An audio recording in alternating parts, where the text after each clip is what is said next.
Welcome to the Deep Dive. Today we're looking at something from Ann Arbor, Michigan, a proposed comprehensive plan. Yeah, we got the draft plan, some meeting minutes, plus this detailed memo from, I think, 17 residents. Right, shared by a listener. And our mission here is really to understand the core arguments because there seems to be, well, a pretty big debate. Absolutely. It really jumps out this fundamental disagreement over the basic data and assumptions behind the city's vision for the future. Okay, so let's unpack the big one first. Population growth. The plan is talking about a huge increase. Huge. 63,000 to, 112,500 new residents by 2050.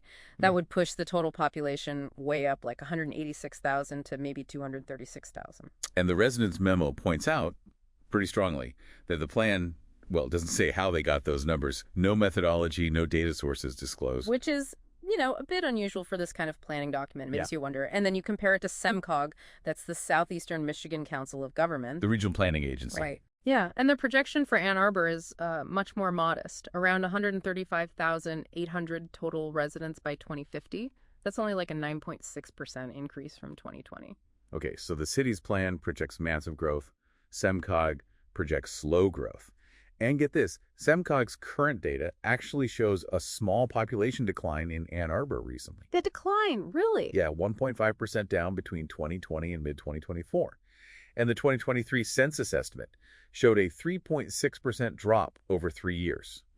So recent trends are actually going the other way. Exactly. And the residents note something else. The city's own transportation plan, the Moving Together Towards Vision Zero plan, it uses the SEMCOG data. Okay, wait. So one city plan uses the lower SEMCOG numbers, but the main comprehensive plan uses these much higher unexplained numbers. That seems to be the core of the residents' concern on population, inconsistency. That definitely raises questions about the foundation of the whole plan, doesn't it? If the population doesn't boom like they expect. Then the justification for everything else, like jobs and housing, gets shaky. Let's talk jobs then. Similar story. It looks like it.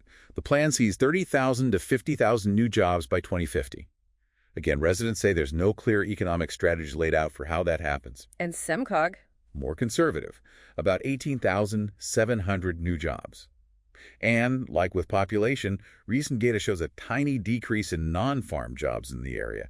Plus, the University of Michigan is a huge factor there. Right, the biggest employer. And they're facing potential federal funding issues, maybe even a hiring pause. So, generating tens of thousands of new jobs seems, optimistic without a clear plan. Optimistic, yeah. Disconnected from current reality and the regional forecast, it seems. Which leads us to housing. The plan estimates a need for 30,000 to 45,000 new housing units. Wow. Okay, that's an enormous number of new houses and apartments. Huge.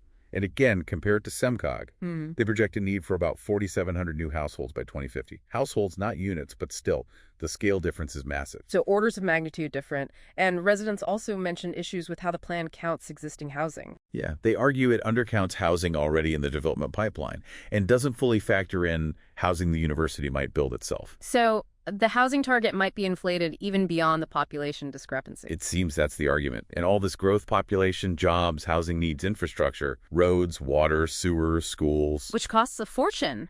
Does the plan detail that?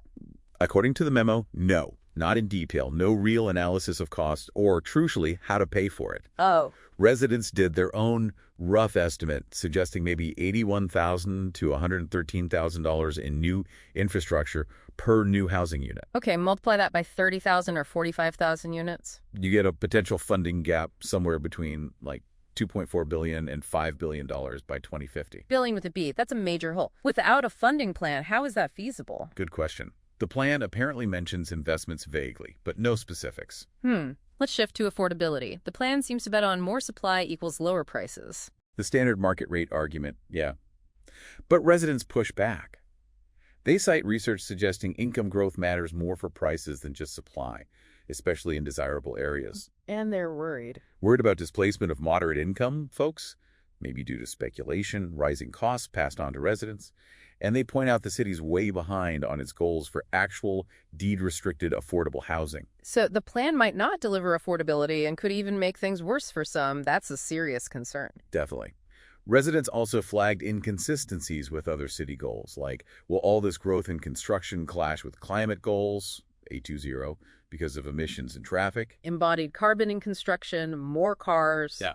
Yeah, those are valid points to raise. Does it align with transit plans? Potentially conflicts there too, if vehicle miles traveled go up significantly. They feel it undermines the plan's own stated values: affordability, equity, sustainability. It sounds like the core argument is that the plan's internal logic, based on these growth numbers, might be flawed and could contradict other important city commitments.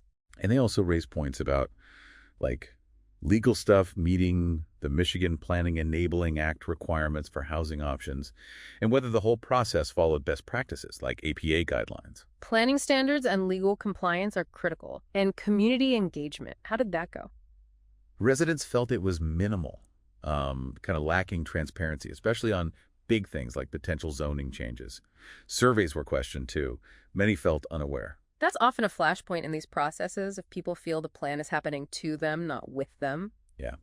And they even brought up potential conflicts of interest on the Planning Commission itself. Okay, so concerns about data, funding, affordability, consistency, process, transparency. It's a lot. It really is. This deep dive shows a city grappling with its future, but with a major split right down the middle on the basic facts and figures guiding that path. Yeah, the debate boils down to, are these growth assumptions reliable? Is the scale of development feasible? And will it actually make Ann Arbor more affordable and sustainable, or less? The residents' memo really highlights how critical it is for planning to be grounded in solid data, totally transparent, and built on real community input. Absolutely. It makes you think, doesn't it? So for everyone listening, what role should local data play versus, say, regional forecasts when a city charts its long-term future? And how can you ensure plans in your own community genuinely reflect what people need and value? It's a conversation that definitely goes beyond just Ann Arbor.